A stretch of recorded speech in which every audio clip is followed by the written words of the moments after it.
네, 여기 묵상간증 주께서 예비하신 이사입니다. 저는 목사 사모임에도 불구하고 주의 목소리를 청종하지 않았습니다. 그래서 10여 년 넘게 고난의 광풍 속에서 살다가 말씀의 공동체로 인도되어 양육을 받게 되었습니다. 그리고 남편의 외도 사건과 자녀 입시에서 저의 남편 우상과 학벌 우상, 돈 우상을 깨닫고 회개하게 하였습니다. 이후 말씀을 묵상하며 공동체에 속해만 있었더니 가족 관계가 조금씩 회복되었습니다. 그러다 어느 날 저희 집이 경매에 들어가게 되었습니다. 가족에게 좋은 주거 환경을 제공하고 싶었던 남편은 신축 빌라 매매를 공동체에 물어 결정하기로 했습니다. 그런데 공동체에서는 그보다도 이사 과정 가운데 온 가족이 한 마음이 되도록 기도해 주었습니다. 저는 신축 빌라를 볼수록 새 집을 갖고 싶다는 생각이 들었습니다. 하지만 그동안 공동체에서 양육을 받아 장성한 두 아들이 우리 형편에 맞게 전세를 구하자고 해서 저희 부부는 그 의견을 따라 다시 전세집을 구하러 다녔습니다. 전세 대란이 시작되어 집을 구할 수 없는 상황임에도 공동체 지체의 도움을 받아 집을 구하러 다닐 수 있었습니다. 그러다 주께서 왕벌을 앞서 보내셔서 저희 가족은 생각지도 못한 큰 거실과 넓은 방들이 있는 집을 구할 수 있었습니다.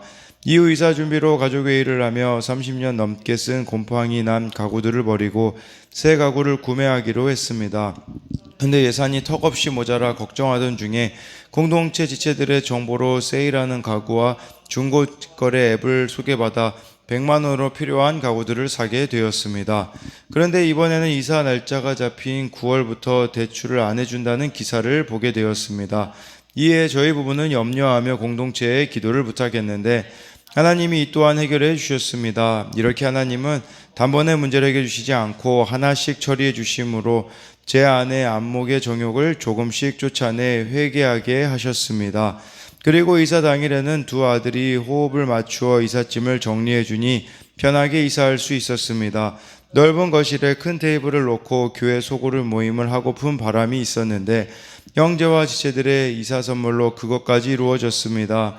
말씀에 청종하여 예비한 곳으로 이사하게 하신 주께 감사드리며 사람을 살리는 집으로 쓰임받기를 기도합니다. 적용하기 말씀대로 이사를 예비하신 하나님을 소그룹 모임에서 증거하겠습니다. 형편을 생각해 새로운 물건을 더 구매하지 않겠습니다. 여기 보면 정말 문제를 단번에 우리는 해결받기를 원찮아요. 근데 이분의 고백은 이게 오늘 30절 말씀에도 또 있는 내용인데 단번에 해결해 주시지 않고 하나님이 조금씩 이렇게 하나씩 처리해 주심으로써 제 안에 안목의 정욕을 조금씩 쫓아내 회개하게 하셨다라고 하고, 또 넓은 거실에 큰 테이블 놓고 소그룹 모임을 하고픈 바람이 있었는데 그것까지도 하나님께서 이렇게 세밀하게 이렇게 인도하시고 책임져 주시는 이런 모습을 볼 수 있습니다. 오늘은 출애굽기 23장 20절부터 33절까지인데요. 20절에요. 내가 사자를 내 앞서 보내어 길에서 너를 보호하여 내가 너를 예비한 곳에 이르게 하리니, 지금 이스라엘 백성들은 광야에 있습니다. 그런데 하나님은요 사자를 보내겠다라고 이렇게 말씀해 주십니다. 사자, 이 하나님의 말씀을 전하는 자라고도 볼 수가 있겠죠. 그러니까 이 하나님께서 사자를 보내어 하나님의 말씀을 전하게 하셨어요. 그러다가 사자를 보내다가 나중에 누가 옵니까? 바로 예수님이 오셨잖아요. 예수님은 우리의 구원을 위해 죽기까지 하시면서 하나님의 음성을 들려 주셨다라는 겁니다. 그래서 이 여호와의 사자는 말씀의 대행자라고 볼 수 있는데, 쉽게 말씀드리면 여러분들이 정말 이 말씀을 순종하며 나아가잖아요. 그러면 하나님이 여러분들 앞서서 이렇게 지켜주세요. 여기 나와 있잖아요. 하나님 말씀에 여러분들이 순종하면 너를 보호하여 너를 내가 예비한 곳에 이르게 된다라고 말씀해주고 있는 것이죠. 그러니까 여러분들이 순종한다면 보호와 예비한 곳으로 갈 수 있다라는 것이겠죠. 우리들에게 예비된 곳 중에 가장 중요한 곳이 어디겠습니까? 바로 천국이 아니겠습니까? 정말 여러분들이 말씀의 인도함을 받는다면 이렇게 예비한 영원한 하나님 나라에 들어갈 수 있게 되어지는 것이죠. 그래서 20절에 대한 적용 질문은 주님이 나를 인도하고 계심을 어떻게 알 수 있나요?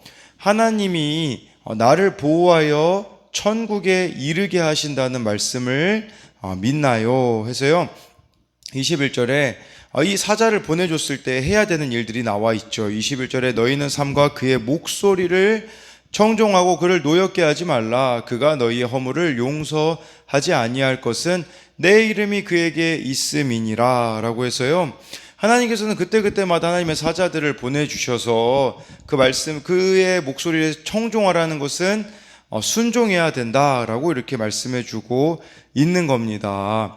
그래서 하나님과 연합한 자는 하나님이 보내신 사자의 목소리를 청종해요. 그럴 때 하나님이 그의 원수를 맡아주시고 온갖 세상 유혹을 끊어주신다라는 겁니다.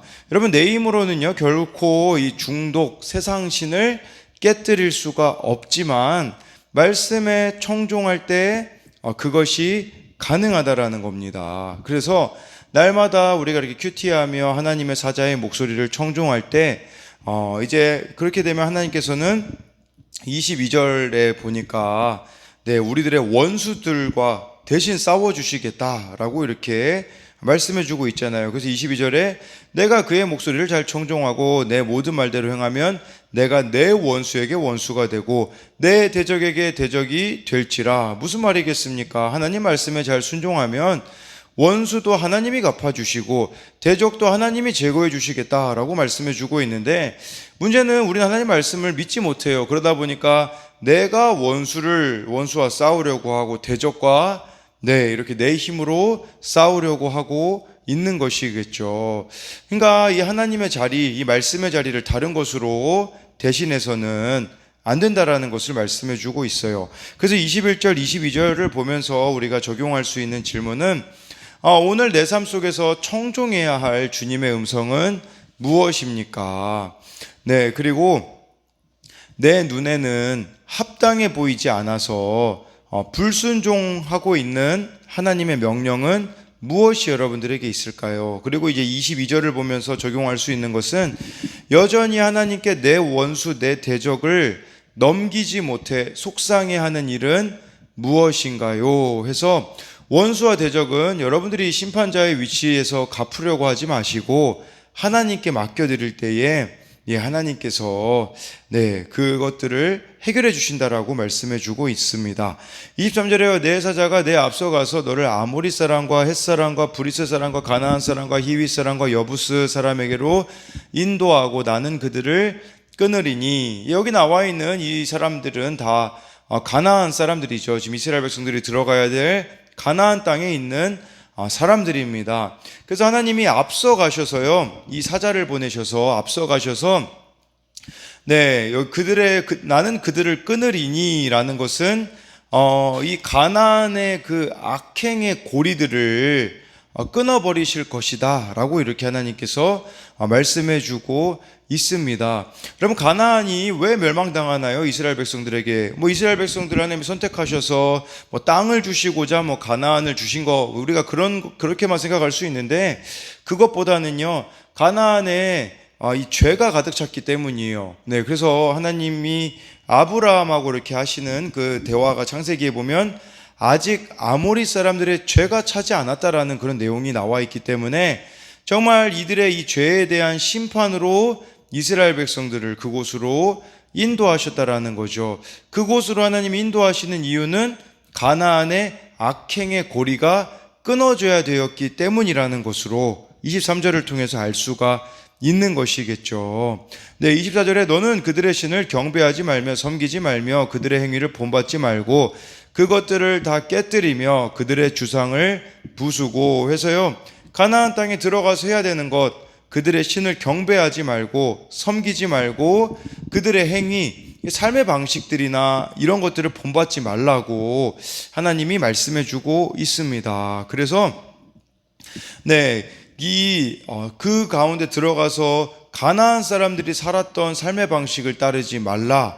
이것은 세속적인 가치관과 습관을 우리들에게 있어서는 버려야 된다라고 말씀해 주고 있는 것이겠죠. 그래서 24절을 보면서 우리가 적용할 수 있는 것은 내가 단호하게 거부해야 할 가나안의 이방 문화는 무엇이 있습니까? 이것은 여러분, 지금 이 세상 문화를 보면 얼마나 정말 이렇게 마지막을 향해 가고 있는 것 같지 않습니까? 우리가 정말 거부해야 되는 이런 세상 문화들은 또 무엇이 있는지를 생각해 봐야 합니다. 25절, 26절을 보면요. 내 하나님 여호와를 섬기라. 그리하면 여호와가 너희 양식과 물에 복을 내리고 너희 중에서 병을 제하리니 26절에 내 나라에 낙태하는 자가 없고 임신하지 못하는 자가 없을 것이라. 내가 너의 날수를 채우리라. 여러분, 하나님을 섬기게 되어지면 하나님께서 모든 것에 다 복을 내려 주신다고 하셨습니다. 양식, 물에 복을 주시고, 거기다가 병도 없애주시고, 낙태하는 자도 없게 하실 것이고, 임신하지 못하는 자가 없을 거라는 건데, 반대로 생각해 봐야 되죠. 양식이 부족하고 물이 없고, 병들, 특히 우리나라 같은 경우는 육체적인 병들도 있겠지만 정신적인 병들도 많이 있죠. 그리고 낙태하는 자가 많이 있고 임신하지 못하는 자가 많이 있다라는 것은 반대로 생각해 봤을 때 무엇이 문제이겠습니까? 하나님만을 섬기지 않기 때문에 이런 일들이 다 일어나게 되었다라는 겁니다. 왜냐하면요, 하나님은 정해놓으신 그 원칙이 있으시잖아요. 우리가 하나님 뜻대로 살면 생육하고 번성하고 땅에 충만하게 되는 것인데, 정말 우리가 하나님의 말씀을 듣지 않고, 그리고 우상 숭배에 빠져 있기 때문에, 사실 그 중독이라는 것도 우상 숭배의 결과가 아니겠습니까? 좀 많은 사람들이 중독에 헤매이고 이렇게 우상 숭배 가운데 살아가고 있기 때문에 지금 우리나라 가운데 일어나고 있는 이런 모습들을 보면서 하나님만 섬기지 않은 것에 대한 회개가 이루어져야 됨을 이 25절, 26절을 통해서 기억해야 되는 것이죠. 정말 이 나라를 하나님이 잘 살게 해주셨잖아요. 근데 국민소득이 높아지면서 짓는 죄악의 범위도 넓어졌기 때문에 지금 이 나라 가운데 이런 모습을 보이고 있는 것을 우리는 마주하고 있다라는 것이죠. 그래서 이 25절, 26절을 통해서 또 적용해 볼 수 있는 것은 개인적으로 또 가정적으로 나라적으로 어떤 죄의 결과들을 보고 있나요? 라고 해서 정말 이렇게 우상숭배한 이런 죄의 결과들이 이렇게 어떤 것들이 있는지를 생각해 봐야 합니다. 27절부터 이제 30절까지 보면요. 내가 내 위엄을 내 앞서 보내어 내가 이를 곳에 모든 백성을 물리치고 내 모든 원수들이 내게 등을 돌려 도망하게 할 것이며 28절에 내가 왕벌을 내 앞에 보내리니 그 벌이 히위 족속과 가나안 족속과 헷 족속을 내 앞에서 쫓아내리라. 29절 그러나 그 땅이 황폐하게 되므로 들짐승이 번성하여 너희를 해할까 하여 1년 안에는 그들을 내 앞에서 쫓아내지 아니하고 30절에 내가 번성하여 그 땅을 기업으로 얻을 때까지 내가 그들을 내 앞에서 조금씩 쫓아내리라 라고 해서요, 하나님이 앞서서 모든 거 다 인도해 주시겠다라는 거예요. 그러니까 나의 약속만 믿고 가라, 하나님 말씀만 믿고 가라 라고 말씀해 주시는 거겠죠. 28절에 그래서 히위 가나안 헷 족속을 왕벌을 보내서, 이 왕벌을 보냈다라는 것은 전쟁을 하지 않아도 이렇게 하나님께서 정말 이렇게 이기게 해주시겠다라는 거겠죠. 근데 29절에 근데 만약에 한 번에 이 가나안 족속이 멸망당하게 되어지면 땅이 비잖아요. 땅이 비게 되어지면 거기 들짐승이 번성할 수 있기 때문에 하나님이 1년 안에는 쫓아내지 않는다고 말씀해 주고 있어요. 이것은 우리들에게 무엇을 말하는 거겠습니까? 하나님은 우리들에게 가장 좋은 것을 주시기 원하신다 라는 것을 여러분들이 믿어야 한다라는 거겠죠. 그리고 30절에 중요한 것은요, 내가 번성하여 그 땅을 기업을 얻을 때까지 내가 그들을 내 앞에서 조금씩 쫓아내리라 라고 말씀해 주고 있습니다. 그러니까요, 이것은 우리는 한 방을 원하잖아요. 그냥 막 눈에 가시들, 장애물들 이런 게 그냥 한 방에 제거되기를 원하는 것이겠죠.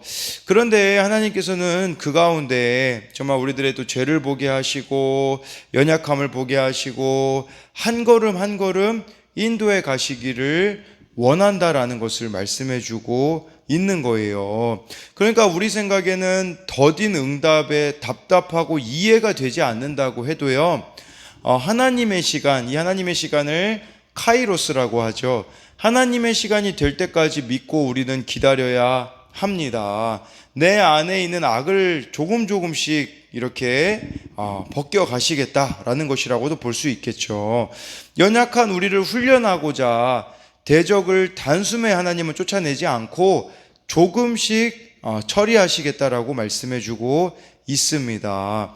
그래서요, 우리가 이것에 대한 적용 질문은 조금씩이라는 하나님의 방법을 알지 못해 내가 지금 힘들어하는 것은 무엇입니까? 해서 정말 하나님께서는 조금씩, 또 시편 119편 105절 말씀처럼 한 걸음씩, 주의 말씀은 내 발의 등이요 내 길의 빛이니이다. 그 등이라는 게 한 치 앞만 인도하시는, 조금씩 인도하시는 이 하나님의 방법을 여러분들이 따라가야 되기 때문에 우리가 매일 말씀을 묵상하고 매일 기도하는 것이 아니겠습니까? 31절에요. 내가 내 경계를 홍해에서부터 블레셋 바다까지 광야에서부터 강까지 정하고 그 땅의 주민을 내 손에 넘기리니 내가 그들을 내 앞에서 쫓아낼지라 라고 해서요, 하나님이 정해주신 경계를 잘 분별해 가야 된다라는 거예요. 그리고 그것을 지키고자 스스로 영적 전투를 우리가 치르게 될 텐데, 하나님이 맡겨주신 가족에 대해서도요, 바른 분별이 이루어져 그들에게 더 씌웠던 세상 소원은 쫓아내고 구원의 영적 소망을 새로운 경계로 받아들이게 된다라는 것입니다. 그래서 정말 이 새로운 경계, 하나님이 정해주신 그 경계 속에 우리가 살아가야 된다라는 것을 기억해야 된다라는 것이겠죠. 그래서 이 31절에 대한 적용 질문은 하나님이 정해주신 경계를 지키고자 내가 치러야 할 영적 전투는 구체적으로 무엇입니까?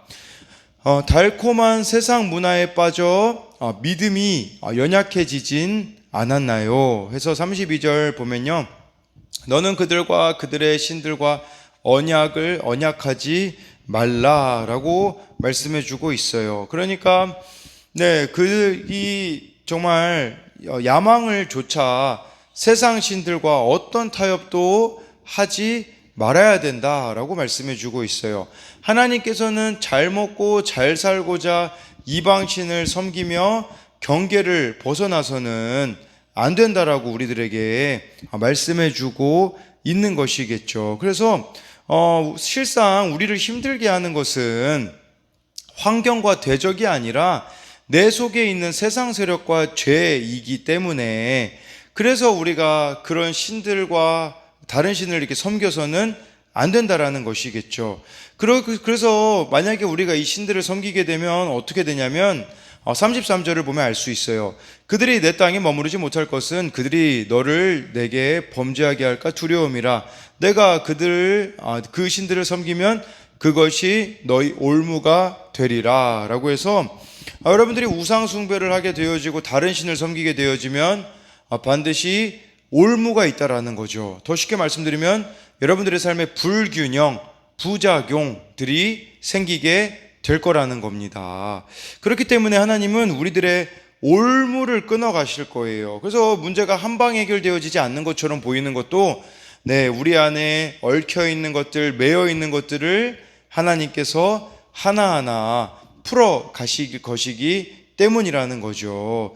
그러니까 여러분들이 이방신을 섬기게 되어지면, 다른 세상의 어떤 우상들을 섬기게 되어지면 그것이 여러분들에게 올무가 되어 하나님이 주신 자유를 잃어버릴 수밖에 없는 거예요.